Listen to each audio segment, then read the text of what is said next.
नमस्कार भोजपुरिया समाज, आप लोग आज की इस रिपोर्ट में मैं बताने जा रहा हूं। मेरा नाम अंकित तिवारी है। जी हां दोस्तों, आप लोगों को बता देता हूं और power star Pawan Singh fans के लिए सबसे बड़ी खुशखबरी है। जी हां दोस्तों, जाने माने superstar power star Pawan Singh इस बार होली मिलन का समारोह जो है सपना चौधरी के साथ करने जा रहे हैं। जी हाँ दोस्तों, ये वही सपना चौधरी है जिनका धमाका, जिनका ठुमका और जिनका गाना काफ़ी धमाल मचाता है। जी हाँ दोस्तों, चाहे वो भोजपुरी इंडस्ट्री हो या फिर हरियाणा इंडस्ट्री।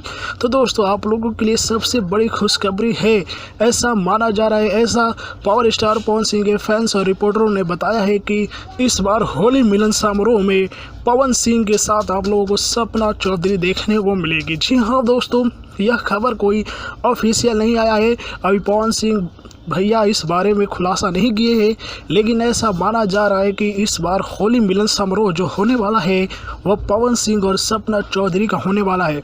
तो आप लोगों को कैसा लग रहा है यह जानकर कि सपना चौधरी के साथ जब पवन सिंह आएंगे, जब दोनों आदमी ठुमका लगाएंगे लॉलीपॉप सॉन्ग पर, तो कितना बवाल मचेगा, कितना वायरल होगा भोजपुरी न्यूज़ चैनलों पर, भोजपुरी इंडस्ट्री में पवन सिंह के और पवन सिंह से जो जलने वाले विरोधी हैं उनकी कितनी काली होगी आंखें। आप लोग कमेंट बॉक्स में बताइएगा और यह जानकारी आप लोगों को जानकर कैसा लगा अपना राय कमेंट बॉक्स में बताइएगा। और पवन सिंह के हर छोट बड़ खबर जानने के लिए हमारे चैनल